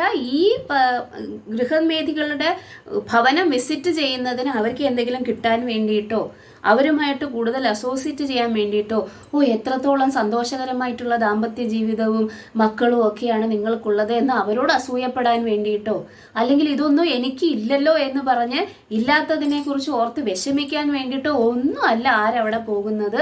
ശുകദേവ ഗോസ്വാമിയെ പോലെയുള്ള അവധൂതന്മാരായിട്ടുള്ള പരിവ്രജക ആചാര്യന്മാരായിട്ടുള്ള ആൾക്കാർ, സന്യാസി വര്യന്മാർ അവിടെ പോകുന്നത്. അവരവിടെ പോയാൽ ബെഗിങ് ആംസ്, അതായത് എന്താണ്? അവർക്ക് ഭിക്ഷ യാചിക്കുക. കാരണം സന്യാസി എന്ന് പറയുന്നത് പരിപൂർണമായിട്ടും ഭഗവാന് സറണ്ടർ ചെയ്ത് ജീവിക്കുന്നത് കൊണ്ട് അയാൾ ഒന്നും പിന്നത്തേക്ക് കരുതി വെക്കുകയില്ല. എന്താണോ അന്നന്ന് കിട്ടുന്നത് അതിനെ സ്വീകരിക്കുക. ഭഗവാന്റെ കാരുണ്യം ഉണ്ടെങ്കിൽ കിട്ടും, ഇല്ലെങ്കിൽ കിട്ടുകയില്ല. ഇത് അയാൾക്ക് മനസ്സിലാകും. Completely dependent on Krishna's mercy. അതായത് ഭഗവാന്റെ കാരുണ്യത്തിൽ പൂർണ്ണമായിട്ടും എന്ത് ചെയ്തിരിക്കണം? സറണ്ടർ ആയിരിക്കണം, ശരണാഗതനായിരിക്കണം. അതുകൊണ്ട് തന്നെ ഒരു മരത്തിന്റെ കീഴിൽ പോലും 3 ദിവസത്തിൽ പോലും കൂടുതൽ താമസിക്കുകയില്ല എന്നാണ് ഗോസ്വാമിമാരെ കുറിച്ച് പറയുന്നത്. വൃന്ദാവനത്തില് ഗോസ്വാമിമാര് അവധൂതന്മാരായിട്ട് നടക്കുമ്പോൾ ഈ ഒരു സ്ഥലത്ത് അവർ ഒരു മരത്തിന്റെ കീഴിൽ പോലും 3 ദിവസത്തിൽ കൂടുതൽ താമസിക്കുകയില്ല, 3 നൈറ്റിൽ കൂടുതൽ സ്പെൻഡ് ചെയ്യില്ല. കാരണം എന്താണ്? ആ മരത്തിനോട് അറ്റാച്ച്മെന്റ് വന്നാലോ? വീടേ ഇല്ല, പക്ഷെ ഒരു മരത്തിന്റെ കീഴിലാണ് താമസിക്കുന്നത്. എന്നാലും 3 ദിവസത്തിൽ കൂടുതൽ ഒരേ സ്ഥലത്ത് താമസിച്ച് അതിനോട് അറ്റാച്ച്മെന്റ് വന്നാലോ എന്ന് വിചാരിച്ച് അവർ 3 ദിവസത്തിൽ കൂടുതൽ അവിടെ താമസിക്കാറേയില്ല. അതുകൊണ്ടാണ് പരിവ്രജകാചാര്യന്മാർ എല്ലായ്പ്പോഴും ഇങ്ങനെ നടക്കുന്നത്? ലോകം മുഴുവൻ പര്യടനം ചെയ്യുന്നത്. പക്ഷെ ഇടയ്ക്കിടയ്ക്ക് അവർക്ക് ഗൃഹസ്ഥന്മാരെ കാണാൻ പോകും. കാരണം എന്താണ്? അത് അവർക്ക് എന്തെങ്കിലും നേടാൻ വേണ്ടിയിട്ടോ ഈ പ്രകാരം നമ്മൾ മുമ്പേ പറഞ്ഞ കാര്യങ്ങളൊക്കെ പോലെ ചിന്തിക്കുന്ന വേണ്ടിയിട്ടല്ല. എന്തിനാണ് പോകുന്നത്? തീർത്ഥീകുർവം സ്തദാശ്രമം. അവരുടെ ഗൃഹമേധിയായിട്ടുള്ള ലൈഫിനെ ഗൃഹസ്ഥ ആശ്രമമാക്കി മാറ്റാൻ. എങ്ങനെയാണ് ഗൃഹസ്ഥ ആശ്രമം? ഗൃഹമേധിയും ഗൃഹസ്ഥ ആശ്രമിയും തമ്മിൽ എന്താണപ്പോൾ വ്യത്യാസം? ഗൃഹമേധി എന്ന് പറയുന്നത് സ്വന്തം ഇന്ദ്രിയ സുഖത്തിന് വേണ്ടിയിട്ട് ആ ഭവനത്തെ ഉപയോഗിക്കുന്നത്, അല്ലെങ്കിൽ തൻ്റെ ബന്ധുമിത്രാദികളെ ഉപയോഗിക്കുന്ന വ്യക്തിയാണ്. പക്ഷെ ഗൃഹസ്ഥ ആശ്രമി എന്ന് പറയുന്നത് സെയിം കാര്യം തന്നെയാണ് ചെയ്യുന്നത്. ഭാര്യയും മക്കളോടും ഒപ്പം തന്നെയാണ് വസിക്കുന്നത്. പക്ഷെ എന്തില്ല, അതിൻ്റെ പ്രൊപ്പറേറ്റർ ഞാനാണ് എന്ന്, അതിനെ സംരക്ഷിക്കുന്നവനോ അതിൻ്റെ ഭോക്താവോ അല്ലെങ്കിൽ അതിൻ്റെ ഈശ്വരനോ ഞാനാണെന്ന് ഗൃഹസ്ഥാശ്രമി വിചാരിക്കുകയില്ല. ഇതെല്ലാം ഭഗവാൻ എനിക്ക് തന്നതാണ്. ഇവരെല്ലാവരും ഭഗവാന്റെ ഭക്തന്മാരാണ്. അവരെ മെയിൻറ്റെയിൻ ചെയ്യുന്നത് എൻ്റെ കടമയാണ്. ആ ഒരു കടമ ഭഗവാൻ തന്നതുകൊണ്ട് ഞാൻ ചെയ്യുന്നു എന്ന് മാത്രമാണ് അവർ വിചാരിക്കുന്നത്. ആര് വിചാരിക്കുന്നത്? ഗൃഹസ്ഥ ആശ്രമി വിചാരിക്കുന്നത്. ഈ ഒരു ചേഞ്ച് ഓഫ് തോട്ട് അപ്പം എങ്ങനെയാണ് വരുന്നത്? ഗൃഹമേധിയായിട്ടിരുന്ന ആൾ എങ്ങനെയാണ് ഗൃഹസ്ഥ ആശ്രമിയാകാൻ പോകുന്നത്? ഈ വിസിറ്റ് ചെയ്യുന്ന ആൾക്കാർ, അവർ നൽകുന്ന ആധ്യാത്മിക ജ്ഞാനം അങ്ങനെയാണ്. പക്ഷെ അവര് ഈ വിസിറ്റ് ചെയ്യുമ്പോൾ ഒരു 10 ദിവസം എന്നാൽ താമസിച്ച് ഇയാൾക്ക് ആധ്യാത്മിക ജ്ഞാനം ഉപദേശിച്ചു കൊടുത്തേക്കാം, അങ്ങനെ പരിവ്രജകാചാര്യം വിചാരിക്കുകയില്ല. അദ്ദേഹത്തിന് ഈ ഗ്രഹത്തോടോ ഈ ഗ്രഹത്തിൽ ഉണ്ടാകുന്ന ആൾക്കാരോടോ ഗൃഹത്തിൽ നടക്കുന്ന കാര്യങ്ങളോടോ ഒന്നും ഒരു അറ്റാച്ച്മെന്റ് ഇല്ല. ഗോദോഹന മാത്രം ഹി ഗൃഹേഷു ഗൃഹമേധിനാം അപേക്ഷത്തെ. കാത്തു നിൽക്കുന്നു. എത്ര നേരം? ഗോദോഹന മാത്രം. ഈ പശുവിനെ കറക്കുന്ന നേരം മാത്രം, അതായത് 15-20 മിനിറ്റ്. എന്തു വേണം അദ്ദേഹത്തിന്? അന്നേരത്തേക്ക് അവരെന്തെങ്കിലും തന്നു കഴിഞ്ഞിട്ടുണ്ടെങ്കിൽ സ്വീകരിക്കാം. അതിന് പകരമായിട്ട് എന്താണ്? അമൂല്യമായിട്ടുള്ള, അവർ തരുന്നതിന് പകരമായിട്ടല്ല, അങ്ങനെ പകരം കൊടുക്കാൻ നമുക്ക് പറ്റുകയുമില്ല. അമൂല്യമായിട്ടുള്ള ജ്ഞാനത്തെയാണ് ആര് തരുന്നത്? ഈ മഹർഷിമാര്, മഹാഭാഗ്യവാന്മാരായിട്ടുള്ള മഹർഷിമാര് തരുന്നത്. അപ്പോൾ ശുകദേവ ഗോസ്വാമി, അപ്പോൾ എന്താണ് ഇവിടെ നമ്മൾ പറഞ്ഞു വന്നുകൊണ്ടിരുന്നത്? പരീക്ഷിത് മഹാരാജാവും ശുകദേവ ഗോസ്വാമിയും തമ്മിലുള്ള സംഭാഷണത്തിന് എന്താ ഇത്ര പ്രത്യേകത ഇരിക്കുന്നത്? ശുകദേവ ഗോസ്വാമി ഇങ്ങനെ പോകുന്ന വഴിയിൽ എല്ലാവരോടും സംസാരിച്ച് എല്ലാവർക്കും ആധ്യാത്മിക ജ്ഞാനം നൽകി നടക്കുന്ന വ്യക്തിയാണോ? ഇല്ല. അദ്ദേഹം മൂക അതായത് ആരോടും അധികം സംസാരിക്കാത്ത ഉന്നിദ്ര ജഡവത് മൂഢനെ പോലെയോ മൂകനെ പോലെയോ ജഡവത് അതായത് മന്ദബുദ്ധിയെ പോലെയോ ഒക്കെയാണ് ആൾക്കാർ അദ്ദേഹത്തെ കുറിച്ച്. കാരണം അദ്ദേഹം ചെയ്യുന്ന പ്രവൃത്തികൾ എന്ന് പറയുന്നത് എന്താണ്? തെറ്റിദ്ധരിപ്പിക്കുന്ന പ്രവൃത്തികളാണ്. ഈ പ്രകാരം ഭ്രാന്തനാണോ എന്ന് വിചാരിക്കുന്ന പ്രവൃത്തികളാണ്. ആരോടും സംസാരിക്കാറില്ല. കാരണം അദ്ദേഹത്തിന്റെ ആ ഒരു എക്സ്റ്റേണൽ അപ്പിയറൻസ്, ബാഹ്യമായിട്ടുള്ള ആ ഒരു സ്വഭാവത്തിന്റെ അകത്ത് എന്താണുള്ളത്? ആധ്യാത്മിക ജ്ഞാനം സിദ്ധിച്ച ഒരു വ്യക്തിയാണുള്ളത്. അതുകൊണ്ട് തന്നെ അധികം സമയം ആരുടെ അടുത്തും അദ്ദേഹം സംസാരിക്കാറില്ല. എന്താണോ ആധ്യാത്മിക ജ്ഞാനം കൊടുക്കാനുള്ളത് അത് കൊടുത്തിട്ട് എന്ത് ചെയ്യും? അദ്ദേഹത്തിന്റെ ആ സ്ഥലത്ത് നിന്നും യാത്രയാകും. പിന്നെ എങ്ങനെ ഈ പരീക്ഷിത് മഹാരാജാവ് ആരാണ്? പാണ്ഡവേയസ്യ രാജർഷി. പാണ്ഡവന്മാരെന്ന് പറയുന്നത് അന്ന് ആ ദ്വാപരയുഗത്തിൽ ടുവേർഡ്സ് എൻഡ്, കലിയുഗത്തിന്റെയും ദ്വാപരയുഗത്തിന്റെയും യുഗസന്ധ്യയില് വേൾഡ് മുഴുവൻ അല്ലെങ്കിൽ ലോകത്തെ മുഴുവൻ കീഴടക്കി ഭരിച്ചിരുന്ന ആൾക്കാരാണ്. യുധിഷ്ഠിര മഹാരാജാവ് രാജസൂയ യജ്ഞം കഴിഞ്ഞിട്ട് അദ്ദേഹത്തിന് ചക്രവർത്തിയായിരുന്നു. അതിന്റെ ഇൻഹെറിറ്റൻസ് ആണ് ആർക്ക് കിട്ടിയിരിക്കുന്നത്? പരീക്ഷിത് മഹാരാജാവിന് കിട്ടിയിരിക്കുന്നത്. അദ്ദേഹം ചക്രവർത്തിയാണ്. ഇങ്ങനെയുള്ള ഒരാളുടെ അടുത്ത് ശുകദേവ ഗോസ്വാമി എന്തിനാണ് 7 ദിവസം നിന്നത്? വളരെ അത്ഭുതകരം. അതുകൊണ്ടാണ് അവർ ചോദിക്കുന്നത്. നമുക്ക് അത്ഭുതകരമായിട്ട് തോന്നുന്നില്ലെങ്കിൽ ഇപ്പോൾ നിങ്ങൾക്ക് മനസ്സിലായി കാണും എന്താണ് അത്ഭുതം എന്ന്. കാരണം പരിവ്രാജകാചാര്യനായിട്ടുള്ള ഒരു വ്യക്തി അധികം സമയം ഒരു സ്ഥലത്ത് നിൽക്കാറില്ല. ആരുമായിട്ടും അധികം എന്ത് ചെയ്യാറില്ല? സംവാദം നടത്താറില്ല. പക്ഷേ ഇവിടെ പരീക്ഷിത് മഹാരാജാവിനെ പോലെ വലിയൊരു ചക്രവർത്തിയുടെ അടുത്ത് അദ്ദേഹം എന്ത് ചെയ്തിരിക്കുന്നു? 7 ദിവസത്തിൽ കൂടുതൽ സംസാരിച്ചിരിക്കുന്നു. അത് അത്ഭുതമല്ലേ? അതാണ് സൗനകാദി ഋഷിമാർ വന്നിട്ട് സൂത ഗോസ്വാമിയോട് ചോദിക്കുന്നത്. അടുത്ത ശ്ലോകം 1.4.9. അഭിമന്യുസുതം സൂത പ്രാഹുർ ഭാഗവതോത്തമം തസ്യ ജന്മ മഹാശ്ചര്യം കർമാണി ച ഗൃണീഹിന. അഭിമന്യുസുതം സൂത പ്രാഹുർ ഭാഗവതോത്തമം തസ്യ ജന്മ മഹാശ്ചര്യം കർമാണി ച ഗൃണീഹിന. എന്താണ് ചോദിക്കുന്നത്? പരീക്ഷിത് മഹാരാജാവിനെ കുറിച്ച് ഞങ്ങൾ ചോദിച്ചല്ലോ. പരീക്ഷിത് മഹാരാജാവ് ആരാണ്? അഭിമന്യുസുതം. പാണ്ഡവരിൽ അർജുനന്റെ പുത്രനായ അഭിമന്യുവിന്റെ സുതനാണ്. അഭിമന്യുവിന്റെയും ഉത്തരയുടെയും പുത്രനാണ് ആര്? പരീക്ഷിത് മഹാരാജാവ്. അല്ലയോ സൂത ഗോസ്വാമി, അഭിമന്യുസുതം. പ്രാഹുർ പറയപ്പെടുന്നത്, ഇതി പ്രാഹുർ എന്ന് പറഞ്ഞാൽ പറയപ്പെടുന്നത്, പ്രാഹുർ പ്രസ്താവിക്കുന്നത് അല്ലെങ്കിൽ പറയപ്പെടുന്നത്. ആരാണ് അദ്ദേഹം എന്നാണ് പറയപ്പെടുന്നത്? ഭാഗവതോത്തമം. എന്താണ് ഭാഗവത ഉത്തമം എന്ന് പറഞ്ഞാല്? ഭാഗവത എന്ന് പറഞ്ഞാൽ ഭഗവാന്റെ ഭക്തൻ എന്നാണ് അർത്ഥം. ഭാഗവത ഉത്തമ എന്ന് പറഞ്ഞാൽ ടോപ്പ് മോസ്റ്റ് ഡിവോട്ടി എന്നാണ് അർത്ഥം. ഭാഗവതോത്തമ ആരാണ്? പരീക്ഷിത് മഹാരാജാവ് സാധാരണക്കാരനല്ല. പരീക്ഷിത് മഹാരാജാവ് ഭാഗവതോത്തമനാണ്. കാരണം എന്താണ്? തസ്യ ജന്മ മഹാശ്ചര്യം കർമാണി മഹാശ്ചര്യം. അദ്ദേഹത്തിന്റെ ജനനവും അദ്ദേഹത്തിന്റെ പ്രവൃത്തികളും മഹാശ്ചര്യമാണ്. എന്താണ് ജനനത്തിന്റെ പ്രത്യേകത? ഉത്തരയുടെ ഗർഭത്തിൽ പരീക്ഷിത് മഹാരാജാവ് ഇരിക്കുന്ന സമയത്ത് നമ്മൾ ഇനി കേൾക്കും ഇതൊക്കെ എന്താണ് സംഭവിച്ചിരിക്കുന്നത്. പരീക്ഷിത് മഹാരാജാവിനെ കുറിച്ച് ചോദിക്കുകയാണ് ചെയ്യുന്നത്. അതിന്റെ ഉത്തരം പറയുന്ന ആ ഒരു അധ്യായങ്ങളിൽ ശുകദേവ ഗോസ്വാമി അല്ലെങ്കിൽ സൂത ഗോസ്വാമി ഇത് വിവരിക്കും. ഇനി നമ്മൾ കേൾക്കാൻ പോകുന്ന ഈ ഒന്നാമത്തെ കാൻഡോ മുഴുവൻ ഇപ്പൊ ചോദിക്കുന്ന ഈ ചോദ്യങ്ങളുടെ എക്സ്പ്ലനേഷൻ ആണ്. മൊത്തത്തിൽ പരീക്ഷിത് മഹാരാജാവിനെ കുറിച്ച് ഇപ്പൊ ചോദിക്കുന്ന എക്സ്പ്ലനേഷൻ ആണ് ശുകദേവ ഗോസ്വാമി അല്ലെങ്കിൽ സൂത ഗോസ്വാമി വന്നിട്ട് ഫുൾ പറയാൻ പോകുന്നത്. എന്താണ് പറയുന്നത്? അദ്ദേഹം മഹാഭാഗവതനാണ്. തസ്യ ജന്മ മഹാ ആശ്ചര്യം. അദ്ദേഹത്തിന്റെ ജന്മം മഹാ ആശ്ചര്യം എന്ന് പറഞ്ഞാൽ ആശ്ചര്യജനകമാണ്. എന്താണ്? ഉത്തര ഗർഭസ്ഥ ശിശുവായി പരീക്ഷിത് മഹാരാജാവ് ഇരിക്കുമ്പോൾ ദ്രോണാചാര്യരുടെ പുത്രനായ അശ്വത്ഥാമാവ് ഏറ്റവും നീചമായിട്ടുള്ള പ്രവൃത്തിയും ചെയ്തതിന് ശേഷം അതും കൊണ്ടും താല്പര്യമല്ല, അത് സാറ്റിസ്ഫാക്ഷൻ തൃപ്തിയില്ലാതെ പാണ്ഡവരിൽ അവശേഷിക്കുന്ന ആ ഒരു അനന്തരാവകാശിയെ പോലും നശിപ്പിക്കാൻ വേണ്ടിയിട്ട് എന്ത് ചെയ്യുന്നു? പദ്ധതിയിടുന്നു. അങ്ങനെ ബ്രഹ്മാസ്ത്രം പ്രയോഗിക്കുന്നു. ആ ബ്രഹ്മാസ്ത്രത്തെ കണ്ടിട്ട് അർജുനനും എല്ലാവരും വന്നിട്ട് എന്ത് ചെയ്യുന്നു? ഭയപ്പെടുന്നു. അർജുനന് ഭയപ്പെടുകയല്ല, എന്താണെന്ന് ആശ്ചര്യപ്പെടുകയാണ് ചെയ്യുന്നത്. ഉത്തര ഓടി വന്നു.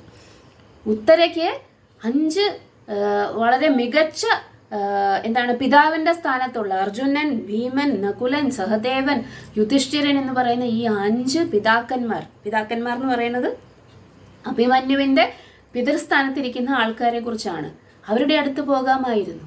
അല്ലെങ്കിൽ അഭിമന്യു ഇല്ല എന്നുള്ളത് സത്യം തന്നെ, വിധവയായിരുന്നു ഉത്തര എന്നുള്ളത് സത്യം തന്നെ. പക്ഷെ ഇതുപോലെ ചക്രവർത്തിമാരായിട്ടുള്ള വളരെ ധീരനും വീരന്മാരുമായിട്ടുള്ള തൻ്റെ പാണ്ഡവ കുടുംബത്തിൽ ആ പാണ്ഡവരുടെ കുടുംബത്തിലുള്ള രാജാക്കന്മാർ, അതായത് ഈ 5 പാണ്ഡവന്മാരും അവിടെ തന്നെ ഉണ്ടായിരുന്നു. പക്ഷെ അവരുടെ അടുത്ത് ആരുടെ അടുത്തും ആരും പോയില്ല. ഉത്തര പോയില്ല. ഉത്തര നേരെ ഓടി കൃഷ്ണന്റെ അടുത്ത് ചെന്നു.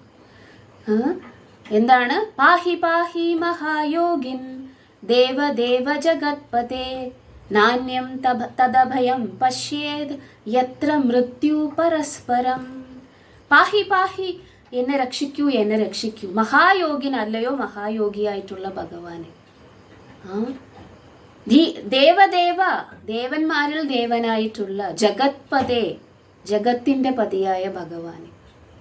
പാഹി പാഹി മഹായോഗിൻ ദേവദേവ ജഗത്പതേ നാ അന്യത് അഭയം പശ്യേത്. നാ അന്യത് അഭയം പശ്യേത്. എനിക്ക് അഭയം എന്ന് പറഞ്ഞാൽ ഇപ്പോൾ എനിക്ക് ഭയമാണ്. എൻ്റെ ആ ഭയത്തിനെ ഇല്ലായ്മ ചെയ്യാൻ, അഭയം തരാൻ വേണ്ടിയിട്ട് നാ അന്യത് പശ്യേത്. ആരെയും ഞാൻ കാണുന്നില്ല, വേറെ ആരെയും ഞാൻ കാണുന്നില്ല. എത്ര മൃത്യു പരസ്പരം, എത്ര മൃത്യു പരസ്പരം. പശ്യേത്, കാണുന്നു. എങ്ങനെ? മൃത്യുവിനെ എൻ്റെ തൊട്ടു മുന്നിൽ കാണുന്നു. അങ്ങനെ ഇരിക്കുന്ന സമയത്ത് എനിക്ക് അങ്ങല്ലാതെ വേറെ ആരുമില്ലെന്ന് പറഞ്ഞു ഉത്തര നേരെ എവിടെ പോയി? ഭഗവാന്റെ അടുത്ത് പോയി. നമ്മൾ കേൾക്കും, ആ ചാപ്റ്ററിൽ നമ്മൾ കേൾക്കും ഭഗവാൻ എന്ത് ചെയ്യുന്നു? പരീക്ഷത്തിനെ ഉത്തരയുടെ ഗർഭത്തിനകത്ത് ചെന്ന് തൻ്റെ സുദർശന ചക്രത്തെ വന്നിട്ട് എന്ത് ചെയ്യുന്നു? അത്യുജ്വലമായിട്ടുള്ള സുദർശന ചക്രത്തെ ഉപയോഗിച്ച് തൻ്റെ ബ്രഹ്മാസ്ത്രത്തെ വന്നിട്ട് ദ്രൗണി അല്ലെങ്കിൽ അശ്വത്ഥാമാവ് പ്രഹരിച്ച ആ ബ്രഹ്മാസ്ത്രത്തിനെ നിഷ്പ്രഭമാക്കിക്കൊണ്ട് അവിടെ ആരെ? പരീക്ഷത്തിനെ എന്ത് ചെയ്യുന്നു? രക്ഷപ്പെടുത്തുന്നു. പരീക്ഷത്ത് സ്വയം ഭഗവാനെ കാണുകയും ചെയ്യും. പരീക്ഷത്ത് ഗർഭസ്ഥ ശിശുവായിരുന്നപ്പോൾ ഭഗവാനെ കണ്ടിട്ട് പുറത്തിറങ്ങി വന്ന് ആ കണ്ട ആളെ, അത്രയ്ക്ക് ആകർഷകത്വമുള്ള ആ വ്യക്തി ആരാണ് എന്ന് പുറത്ത് അന്വേഷിക്കുന്നത് കൊണ്ടാണ് അദ്ദേഹത്തെ പരീക്ഷിത്ത് എന്ന് വിളിക്കുന്നത്. യഥാർത്ഥത്തിൽ അദ്ദേഹത്തിന്റെ പേര് വിഷ്ണുരാതൻ എന്നാണ്. വിഷ്ണുവാൽ രക്ഷിക്കപ്പെട്ടവൻ എന്നാണ് അർത്ഥം. വിഷ്ണുരാതൻ. ഉള്ളിൽ, അതായത് ഗർഭസ്ഥ ശിശുവായിരിക്കുന്ന സമയത്ത് ഭഗവാനെ കണ്ടിട്ട് അദ്ദേഹത്തിനെ പുറത്തിറങ്ങിയിട്ട് എവിടെ അദ്ദേഹം എന്ന് എല്ലായിടത്തും അന്വേഷിക്കുന്നത് കൊണ്ടാണ് അദ്ദേഹത്തിന് പരീക്ഷിത്ത് എന്ന നാമം വരെ കിട്ടിയത് തന്നെ. അപ്പോൾ എത്ര ആശ്ചര്യകരമായിട്ടുള്ള ജന്മമാണ് അദ്ദേഹത്തിൻ്റെത്. ഇനി കർമ്മമോ? അദ്ദേഹം ജീവിച്ചിരിക്കുന്ന കാലത്ത് എന്താണ് ചെയ്തിരിക്കുന്നത്? എല്ലാവരെയും ഒരുപോലെ പ്രൊട്ടക്റ്റ് ചെയ്തിരുന്നു എന്ന്. ഇവിടെ ശ്രീല പ്രഭുപാദ് ഒരു പ്രത്യേക കാര്യം, അദ്ദേഹത്തിൻ്റെ ഒരു പ്രത്യേക കർമ്മ എന്താണ്? മഹാശ്ചര്യം ജന്മ, മഹാശ്ചര്യം കർമ്മ. ഈ കർമ്മ എന്നതിൻ്റെ മഹാശ്ചര്യമായിട്ടുള്ള ഒരു കർമ്മത്തെക്കുറിച്ച് ശ്രീല പ്രഭുപാദ് ഇവിടെ എടുത്തു പറയുന്നു. ഒരിക്കൽ അദ്ദേഹം യാത്ര ചെയ്യുമ്പോൾ ഒരു വ്യക്തി വന്നിട്ട് ഒരു പശുവിനെ വന്നിട്ട് എന്ത് ചെയ്യുന്നു? ഉപദ്രവിക്കുന്നതായിട്ട് കാണാൻ സാധിച്ചു. അപ്പോൾ പരീക്ഷിത് മഹാരാജാവ് ആ പശുവിനെ രക്ഷിക്കാൻ വേണ്ടിയിട്ട് ഈ ആളെ എന്ത് ചെയ്യുന്നു? ശിക്ഷിക്കുന്നു. അത് എന്താണ് ഇത്ര ആശ്ചര്യകരമായിട്ടുള്ള കർമ്മം? പരീക്ഷിത് മഹാരാജാവ് ഈ പ്രപഞ്ചത്തിൻ്റെ അല്ലെങ്കിൽ ഈ സകല ഭൂമിയുടെയും ചക്രവർത്തിയാണ്. അദ്ദേഹത്തിൻ്റെ പ്രജകൾ എന്ന് പറയുന്നത് അദ്ദേഹത്തിന് ഒരുപോലെയാണ് എന്നാണ് ഇവിടെ പ്രഭുപാദ് നമ്മളോട് പറയാൻ ഉദ്ദേശിക്കുന്നത്. പ്രജകൾ എന്ന് പറയുന്നത് മനുഷ്യർ മാത്രമല്ല, അദ്ദേഹത്തിൻ്റെ രാജ്യത്ത് ഉണ്ടായിരിക്കുന്ന എല്ലാ തരത്തിലുള്ള ജീവജാലങ്ങളും വന്നിട്ട് അദ്ദേഹത്തിൻ്റെ പ്രജകളാണ്. ഒരു വ്യക്തിക്ക് വേണ്ടിയിട്ട് ഇനി ഒരു മൃഗത്തിനെ വന്നിട്ട് ഉപദ്രവിക്കുക അല്ലെങ്കിൽ കൊല്ലാൻ ശ്രമിക്കുക എന്ന് പറയുന്നത് യഥാർത്ഥത്തിലുള്ള ഒരു രാജാവിനോ അല്ലെങ്കിൽ യഥാർത്ഥത്തിലുള്ള ഒരു ഭരണാധികാരിക്കോ എന്ത് ചെയ്യുകയില്ല? സഹിക്കാൻ പറ്റുകയില്ല. കാരണം ആ ഭരണാധികാരി ഭഗവാന്റെ പ്രതിപുരുഷനായതിനാൽ, റെപ്രസെൻറ്റേറ്റീവ് ആയതിനാൽ ഈ എല്ലാ തരത്തിലുമുള്ള പ്രജകളെയും ഒരേപോലെ കാണുന്ന വ്യക്തിയാണ്. അതാണ് ആശ്ചര്യകർമ്മം എന്ന് പറയുന്നത്. എന്നിട്ട് ചോദിക്കുകയാണ്, ആര്? പരീക്ഷിത് മഹാരാജാവ് ഭഗവാന്റെ ഒന്നാന്തരം ഉത്തമ ഭക്തനാണെന്നും അദ്ദേഹത്തിന്റെ ജന്മകർമ്മങ്ങളൊക്കെ മഹാ അത്ഭുതങ്ങളുമാണെന്നും വിശേഷിപ്പിക്കപ്പെടുന്നു. ആകയാൽ അദ്ദേഹത്തെക്കുറിച്ച് ഞങ്ങൾക്ക് ദയവായി വിശദീകരിച്ചു തന്നാലും. ഞങ്ങൾക്ക് കേൾക്കണം. ഗ്രീനി, പ്ലീസ് സ്പീക്ക് ടു അസ്. ഗ്രീനീഹിന, ഞങ്ങളോട് വിവരിച്ചു തന്നാലും എന്ന് ചോദിക്കുന്നു. അപ്പോൾ അടുത്ത ആളെ നമ്മൾ പരിചയപ്പെട്ടു അല്ലേ, പരീക്ഷിത് മഹാരാജാവിനെ. പരീക്ഷിത് മഹാരാജാവ് അത്രയധികം ആശ്ചര്യകരമായിട്ടുള്ള ആളാണെങ്കിൽ എന്താണ് അടുത്ത ചോദ്യം അവരുടേത്? അടുത്ത ശ്ലോകം, 10ാമത്തെ ശ്ലോകം. സമ്രാട്ട് കസ്യ വാ ഹേതോ പാണ്ഡൂനാം മാനവർദ്ധനഃ പ്രായോപവിഷ്ടോ ഗംഗായാം അനാധൃത്യാധിരാശ്രിയം. അത്രയധികം വളരെ പവർഫുള്ളും വളരെ വ്യത്യസ്തനുമായ വളരെ പേരുകേട്ട വ്യക്തിയായിരുന്നു പരീക്ഷിത് മഹാരാജാവ്. ചക്രവർത്തിയായിരുന്നു. അങ്ങനെയുള്ള ആൾക്ക് എന്ത് സംഭവിച്ചു?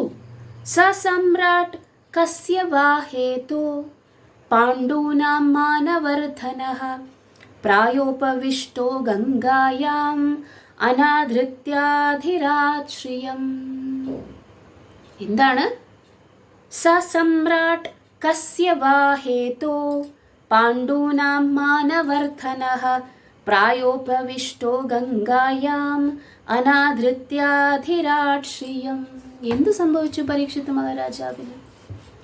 സമ്രാട്ട്, ആ ചക്രവർത്തി, കസ്യ, എന്തിനു വേണ്ടി? കസ്യ ഹേതോ, എന്ത് കാരണത്തിന് വേണ്ടി? ആരാണ് അദ്ദേഹം? സാധാരണ ചക്രവർത്തിയല്ല. പാണ്ഡൂനാം മാനവർദ്ധന, പാണ്ഡവന്മാരില് മാനം വർദ്ധിപ്പിക്കുന്നവനാണ്. സാധാരണ എന്ത് ചെയ്യും? ഒരു വലിയ ബിസിനസ്മാൻ വന്നിട്ട് സ്വന്തം മകന് ഈ ബിസിനസ് എല്ലാം വന്നിട്ട് ദാനം ചെയ്തു എന്ന് വിചാരിച്ചോളൂ. അത് ഇൻഹെറിറ്റ് ചെയ്തു, അതായത് കൈമാറി വന്ന ധനം. അങ്ങനെ ധനം കിട്ടുന്നതിൽ മിക്കവാറും 3/4 പങ്കും ആൾക്കാരും, വളരെ ചെറിയ ശതമാനം ആൾക്കാർ മാത്രമേ അതിനേക്കാട്ടിലും മികച്ച രീതിയിൽ മുന്നോട്ട് കൊണ്ടുപോകാറുള്ളൂ. സാധാരണ എന്ത് സംഭവിക്കും? സ്പോയിൽഡ് ബ്രാറ്റ് എന്നൊക്കെ നമ്മൾ പറയുന്നു. എന്താണ്? മുടിയനായ പുത്രൻ എന്ന് പറയുന്നത് പോലെ അതിനെയൊക്കെ നശിപ്പിച്ച് കളയാൻ വേണ്ടിയിട്ട് ശ്രമിക്കുന്ന ആൾക്കാരെയാണ് നമുക്ക് പരിചയം. പക്ഷേ പാണ്ഡൂനാം മാനവർദ്ധന എന്ന് പറഞ്ഞിരിക്കുന്ന പദത്തിൽ കൂടി അങ്ങനെയല്ല പരീക്ഷിത് മഹാരാജാവ്. പരീക്ഷിത് മഹാരാജാവ് യുദ്ധം ചെയ്ത് കിട്ടിയ ഭൂമിയൊന്നും അല്ല ഇത്. മുഴുവൻ രാജസൂയ യജ്ഞം യുദ്ധവും ഒക്കെ ചെയ്തിരിക്കുന്നത് ആരാണ്? അദ്ദേഹത്തിന്റെ പിതാമഹന്മാരാണ്. ആര്? യുധിഷ്ഠിരനും അർജുനനും നകുലനും ഭീമനും സഹദേവനും ഒക്കെയാണ് ഇത് ചെയ്തിരിക്കുന്നത്. പരീക്ഷിത് മഹാരാജാവിന് ഇത് ഇൻഹെറിറ്റൻസ് ആയിട്ട് കിട്ടിയതാണ്. പക്ഷെ അദ്ദേഹം അത് നശിപ്പിക്കാൻ വേണ്ടി ശ്രമിക്കുന്ന, അല്ലെങ്കിൽ ഒരു മുടിയനായിട്ടുള്ള വ്യക്തി അല്ല. പാണ്ഡൂനാം മാനവർദ്ധന, അദ്ദേഹത്തിന്റെ പ്രവർത്തികൾ എന്ന് പറയുന്നത് അവരുടെ പിതാമഹന്മാരുടെ പേരിനെ വീണ്ടും പുകഴ്ത്തുന്ന തരത്തിലുള്ള പ്രവർത്തികൾ ചെയ്യുന്ന ആളാണ് പാണ്ഡൂനാം മാനവർദ്ധന. അങ്ങനെയുള്ള ആ പരീക്ഷിത് മഹാരാജാവ് പ്രായോപവിഷ്ടോ ഗംഗായാം, എന്താണ് ചെയ്തത്? ഗംഗയുടെ തീരത്ത് പ്രായ ഉപവിഷ്ട, ഉപവസിച്ചുകൊണ്ട് ഉപവിഷ്ടനായി. എവിടെ? ഗംഗായാം. എങ്ങനെ? അനാധൃത്യ അധിരാട് ശ്രീയം. ശ്രീ എന്ന് പറഞ്ഞാൽ സമ്പത്ത് എന്നാണ് ഇവിടെ ഉദ്ദേശിക്കുന്നത്. സമ്പത്തിന്, അതായത് തനിക്ക് അങ്ങനെ ഇൻഹെറിറ്റഡ് ആയിട്ട് കിട്ടിയിരിക്കുന്ന അത്രയും സുഖസൗകര്യങ്ങളെ, കൊട്ടാരത്തെ, സുന്ദരിയായ ഭാര്യയെ, പുത്രന്മാരെ, ഇതൊന്നും ഗൗനിക്കാതെ എന്ത് ചെയ്തിരിക്കുന്നു? ഉപവസിച്ചുകൊണ്ട് ഗംഗയുടെ തീരത്തിരിക്കുന്നു. കസ്യവാഹേതോ, എന്താണ് അതിന് കാരണം? എന്തിനു വേണ്ടിയാണ് അദ്ദേഹം അങ്ങനെ ചെയ്തത്? എന്താണ് ചോദിക്കുന്നത്? പരീക്ഷിത് മഹാരാജാവ് സർവ്വ ഐശ്വര്യങ്ങളും അധീനത്തിലാക്കിയ പ്രബലനായ ചക്രവർത്തിയായിരുന്നു. പാണ്ഡുവംശത്തിന്റെ യശത്ത് ഉയർത്തും വിധം ഉത്തുംഗനായിരുന്നു അദ്ദേഹം. അങ്ങനെയുള്ള അദ്ദേഹം സർവ്വതും ഉപേക്ഷിച്ച് മരണം വരെ ഉപവാസം അനുഷ്ഠിച്ച് ഉപവിഷ്ടനായത് എന്തുകൊണ്ടാണ്? അത് അത്ഭുതകരമായിട്ടുള്ള കാര്യമല്ലേ? അങ്ങനെ ഒരു ചോദ്യം ചോദിച്ചു. ആര്? സൂത ഗോസ്വാമിയോട് ശൗനകാദി ഋഷിമാർ. ഇനി അടുത്തത് എന്താണ്? ശ്ലോകം 11.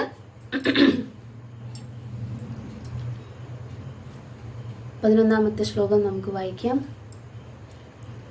ഇവിടെ നമ്മൾ മീറ്റർ ചേഞ്ച് ചെയ്യും അല്ലേ? നമ്മൾ ഇത്ര നേരം വായിച്ചത് അനുഷ്ടുപ് ഛന്ദസ് ആയിരുന്നു. ഇപ്പം നമ്മൾ മീറ്റർ ചേഞ്ച് ചെയ്തിട്ട് അതിനെക്കാട്ടിലും 11 സിലബിൾസ് ഉള്ള ഛന്ദസ്സിലേക്ക് പോകും. നമന്തി യത്പാദ നികേതമാത്മനാ ശിവായ ഹാനീയ ധനാനി ശത്രവഃ കഥം വവീരാ കഥം സവീരാ ശ്രിയമങ്കദുസ്ത്യജാം യുവൈഷതോ സ്രഷ്ടും അഹോ സഹാശുഭി നമന്തി യത്പാദനികേതമാത്മനാ ശിവായ ഹാനീയ ധനാനി ശത്രവഃ കഥം സവീരാ ശ്രിയമങ്കദുസ്ത്യജാം യുവൈഷതോ സ്രഷ്ടും അഹോ സഹാശുഭി നമന്തി യത്പാദനികേതമാത്മനാ ശിവായ ഹാനീയ ധനാനി ശത്രവഃ കഥം സവീരാ ശ്രിയമങ്കദുസ്ത്യജാം യുവൈഷതോ സ്രഷ്ടും അഹോ സഹശുഭി. എന്താണ് ചോദിക്കുന്നത് ഇവിടെ? പ്രത്യേകത എന്താണ്? പ്രായോപവിഷ്ടം. പ്രായോപവിഷ്ടം എന്ന് പറഞ്ഞാൽ മരണം വരെ ഉപവസിക്കാൻ വേണ്ടിയിട്ട് പരീക്ഷിത് മഹാരാജാവ് തീരുമാനിച്ചു. പരീക്ഷിത് മഹാരാജാവ് തൻ്റെ വയസ്സാം കാലത്ത് 80 വയസ്സായപ്പോഴൊന്നും അല്ല ഈ പ്രായോപവിഷ്ടം ചെയ്യാൻ വേണ്ടിയിട്ട് ഗംഗയുടെ തീരത്തിരിക്കുന്നത്. അദ്ദേഹം യൗവനത്തിൻ്റെ ഉത്തുംഗമായിട്ടുള്ള അവസ്ഥയിൽ നിൽക്കുന്ന സമയത്താണ് ഇത് ചെയ്തിരിക്കുന്നത്. അദ്ദേഹം സാധാരണ ആളുമല്ല. എന്താണ്? നമന്തി യത് പാദനികേതം ആത്മന. നമന്തി, വണങ്ങുന്നു. ആര്? പരീക്ഷിത് മഹാരാജാവിൻ്റെ പാദം. യത് പാദം നികേതം ആത്മന, സ്വയം വന്നിട്ട് അദ്ദേഹത്തിന് സമർപ്പിച്ചു വച്ചിരിക്കുന്നു.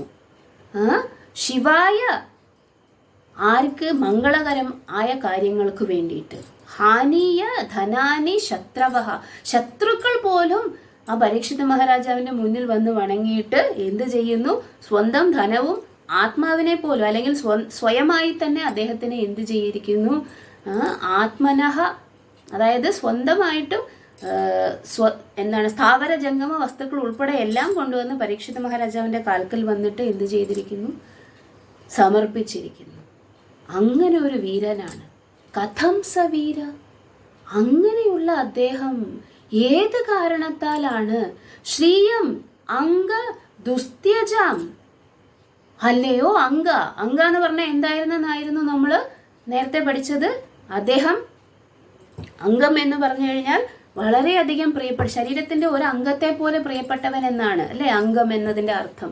സോ അല്ലയോ അംഗ, അതായത് അല്ലയോ സൂത ഗോസ്വാമി, അങ്ങനെയുള്ള അദ്ദേഹം ദുസ്ത്യജാം, ഇങ്ങനെയുള്ള ഒരു പ്രബലനായിട്ടുള്ള ഒരാൾക്ക് തൻ്റെ സ്വന്തം രാജ്യത്തെയും രാജ്യ സിംഹാസനത്തെയും അതിൻ്റെ ഐശ്വര്യത്തെയും സുന്ദരിമാരായിട്ടുള്ള പത്നിയെയും മക്കളെയും വളരെ ഗുണവാന്മാരായിട്ടുള്ള മക്കളെയും ഒക്കെ എന്ത് ചെയ്യാൻ, ഉപേക്ഷിക്കാൻ വളരെയധികം ബുദ്ധിമുട്ടാണ്. ദുസ്ത്യജം, ത്യജം ത്യജിക്കുക, ദുസ്ത്യജം ത്യജിക്കാൻ ബുദ്ധിമുട്ടുള്ളത്. എന്താണ്? അദ്ദേഹം വളരെ നിസ്സാരമായിട്ട് ഇതെല്ലാം ത്യജിച്ചിട്ടാണ് എവിടെ വന്നിരിക്കുന്നത്? പ്രായോപവിഷ്ടം ഗംഗായാം, ഗംഗയുടെ തീരത്ത് വന്നിട്ട് ഉപവസിക്കാനിരിക്കുന്നത്. അല്ലാതെ അദ്ദേഹത്തിന് വയസ്സായി 90 വയസ്സായി മരിക്കാറായപ്പോൾ ഇനി എനിക്ക് ഒന്നും വേണ്ടാന്നും പറഞ്ഞിട്ട് വന്നിട്ട് ഗംഗയുടെ തീരത്ത് പ്രായോപവിഷ്ടനായിട്ടിരിക്കുകയല്ല ചെയ്യുന്നത്. അദ്ദേഹം യൗവനത്തിന്റെ ഉത്തുംഗ അവസ്ഥയിൽ നിൽക്കുമ്പോൾ എന്ത് സംഭവിച്ചിരിക്കുന്നു? ഇങ്ങനെ സംഭവിച്ചിരിക്കുന്നു. കഥം സവീര, അങ്ങനെയുള്ള വീരൻ എന്തിനാണ് ഇങ്ങനെ ചെയ്തത്? എന്താണ് ചോദിക്കുന്നത്? പരീക്ഷിത് മഹാരാജാവിന്റെ ശത്രുക്കൾ പോലും അദ്ദേഹത്തെ വന്നു കണ്ട് അവരുടെ സമസ്ത സമ്പത്തുക്കളും സ്വക്ഷേമാർത്ഥം പരീക്ഷിത് മഹാരാജാവിന്റെ കാൽക്കൽ വെച്ച് വണങ്ങത്തക്ക വിധം മഹാനായ ചക്രവർത്തിയായിരുന്നു അദ്ദേഹം. പൂർണ്ണ യൗവനയുക്തനും മഹാശക്തനും ദുസ്തരങ്ങളായിട്ടുള്ള രാജകീയ സമ്പത്തുക്കൾ അധീനതയിലാക്കിയവനുമായിരുന്നു പരീക്ഷിത് മഹാരാജാവ്. ആകയാൽ എന്തുകൊണ്ടാണ് തൻ്റെ ജീവൻ ഉൾപ്പെടെ സർവവും ഉപേക്ഷിക്കാൻ അദ്ദേഹം സന്നദ്ധനായത്? അത് അത്ഭുതകരമായിട്ടുള്ള കാര്യമല്ലേ? ചോദ്യമാണ്. ആരുടെ ചോദ്യം? ശൗനകാദി ഋഷികളുടെ ചോദ്യം. ആരോടുള്ള ചോദ്യം? സൂത ഗോസ്വാമിയോടുള്ള ചോദ്യം. ആരെക്കുറിച്ച് ചോദിക്കുന്നു? ഭാഗവതത്തിന്റെ ശ്രോതാവിനെ കുറിച്ച് ചോദിക്കുന്നു. ഓക്കെ, എന്താണ് കാരണം എന്ന്. അടുത്ത ശ്ലോകം, 12ാമത്തെ ശ്ലോകം കൂടെ നമുക്ക് വായിച്ചിട്ട് ഇന്നത്തെ ക്ലാസ് അവസാനിപ്പിക്കാം. ശിവായ ലോകസ്യ ഭവായ ഭൂതയേ യ ഉത്തമ ശ്ലോക പരായണാ ജന ജീവന്തിനാത്മാർത്ഥം അസൗ പരാശ്രയം മുമോച നിർവിദ്യ കുത കളേവരം. ശിവായ ലോകസ്യ ഭവായ ഭൂതയേ യ ഉത്തമ ശ്ലോക പരായണാ ജന ജീവന്തിനാത്മാർത്ഥമസൗ പരാശ്രയം മുമോച നിർവിദ്യ കുതാ കളേവരം. ശിവായ ലോകസ്യ ഭവായ ഭൂതയേ യ ഉത്തമ ശ്ലോക പരായണാ ജന ജീവന്തിനാത്മാർത്ഥമസൗ പരാശ്രയം മുമോച നിർവിദ്യ കുത കളേവരം. ഈ ശ്ലോകം വളരെയധികം ഇമ്പോർട്ടൻ്റ് ആണ്. പരീക്ഷിത് മഹാരാജാവ് അദ്ദേഹത്തിന് സംഭവിച്ച എന്തെങ്കിലും കാര്യങ്ങൾ കൊണ്ട് സ്വന്തം ശരീരം ത്യജിക്കാൻ വേണ്ടിയിട്ട് ശ്രമിച്ച് അല്ലെങ്കിൽ തീരുമാനിച്ചിരിക്കുന്നുവെങ്കിൽ വേറെ ആരെ അതിനെ ക്വസ്റ്റ്യൻ ചെയ്യാനാണ്? എൻ്റെ ശരീരം, എനിക്ക് ആവശ്യമുള്ളത് ഞാൻ ചെയ്യുമെന്നൊക്കെ ചില ആൾക്കാർ പറയുന്നത് കേട്ടിട്ടില്ലേ? അതേപോലെ പരീക്ഷിത് മഹാരാജാവിൻ്റെ ശരീരം, പരീക്ഷിത് മഹാരാജാവിന് ഇഷ്ടമുള്ളതുപോലെ പ്രായോപവിഷ്ടമോ ഗംഗയുടെ തീരത്തോ എവിടെ ഇരുന്ന് വേണമെങ്കിലും സ്വന്തം ശരീരം ഉപേക്ഷിച്ചോട്ടെ, ആർക്ക് എന്ത് ഛേദം? അങ്ങനെയാണോ ചിന്തിക്കുന്നത്? അല്ല. എന്താണ് ഈ മഹർഷിമാർ പറയുന്നത്? പരീക്ഷിത് മഹാരാജാവിൻ്റെ ശരീരം എന്ന് പറയുന്നത് എന്താണ്? പരാശ്രയമാണ്, മറ്റുള്ളവർക്ക് അഭയമായി പ്രവർത്തിക്കുന്നതാണ്. അതെങ്ങനെയാണ് മറ്റുള്ളവർക്ക് അഭയമായി പ്രവർത്തിക്കുന്നത്? നോക്കാം. ശിവായ ലോകസ്യ ഭവായ ഭൂതയേ യ ഉത്തമ ശ്ലോക പരായണ ജന ജീവന്തി. 3 കാര്യം നമുക്ക് നോക്കാം. ശിവായ ലോകസ്യ, ശിവം എന്ന് പറഞ്ഞാൽ മംഗളം, ക്ഷേമം എന്നൊക്കെയാണ് അർത്ഥം. ശിവായ ലോകസ്യ, ലോകത്തിന് മംഗളകരമായ കാര്യങ്ങൾ ചെയ്യാൻ വേണ്ടിയിട്ട്. ഭവായ ഭൂതയേ, ഈ ലോകത്തിലെ സർവ ജീവജാലങ്ങൾക്കും അഭിവൃദ്ധി കിട്ടാൻ വേണ്ടിയിട്ട് ആണ് ആര്? ഉത്തമ ശ്ലോക പരായണ ജന ജീവന്തി. ആരാണ് ജീവിക്കുന്നത്? അവർക്ക് വേണ്ടിയിട്ട് ആരാണ് ജീവിക്കുന്നത്? ഭക്തന്മാർ ജീവിക്കുന്നത്. ഏത് ഭക്തന്റെ കാര്യമാണ് പറയുന്നത്? പരീക്ഷിത് മഹാരാജാവ്. കഴിഞ്ഞ ശ്ലോകത്തിൽ നമ്മൾ പറഞ്ഞില്ലേ, പരീക്ഷിത് മഹാരാജാവ് ഉത്തമ ഭക്തനാണ് എന്ന് പറഞ്ഞില്ലേ? യ ഉത്തമ ശ്ലോക പരായണ. ആരാണ് ഈ ഉത്തമ ശ്ലോക പരായണൻ? ഉത്തമ ശ്ലോകൻ ആരാണ്? ഭഗവാനാണ്. ഉത്തമ ശ്ലോക പരായണ എന്ന് പറഞ്ഞാൽ എന്താണ്? ആ ഭഗവാനിൽ ആശ്രയിച്ച് ജീവിക്കുന്ന ഭക്തന്മാരെ കുറിച്ചാണ് പറയുന്നത്. അവരുടെ പ്രത്യേകത എന്താണ്? അങ്ങനെയുള്ള ജനങ്ങൾ ജീവിക്കുന്നത് ആർക്ക് വേണ്ടിയാണ്? ശിവായ ലോകസ്യ ഭവായ ഭൂതയേ. ശിവായ ലോകസ്യ, ലോകത്തിന് ശിവം മംഗളം നൽകാൻ വേണ്ടി. ഭൂത, എല്ലാ ജീവജാലങ്ങൾക്കും എന്ത് ചെയ്യാൻ വേണ്ടിയിട്ട്? അഭിവൃദ്ധി കിട്ടാൻ വേണ്ടിയിട്ടാണ് ഉത്തമ ശ്ലോക പരായണനായിട്ടുള്ള ജനം, ഉദാഹരണത്തിന് പരീക്ഷിത് മഹാരാജാവിനെ പോലെയുള്ള രാജാവ് ജീവിക്കുന്നത്. നാ ആത്മാർത്ഥം. അടുത്ത ശ്ലോകം എന്താണ്? ജീവന്തി. ജീവന്തി വരെ നമ്മൾ പറഞ്ഞു. നാ ആത്മാർത്ഥം, ആത്മാർത്ഥം, അവർക്ക് വേണ്ടിയിട്ടല്ല അവർ ജീവിക്കുന്നത്. അസൗ പരാശ്രയം, അവരുടെ ശരീരം എന്ന് പറയുന്നത് എന്താണ്? പരാശ്രയമാണ്, മറ്റുള്ളവർക്ക് ആശ്രയമായിട്ട് വർത്തിക്കുന്നതാണ്.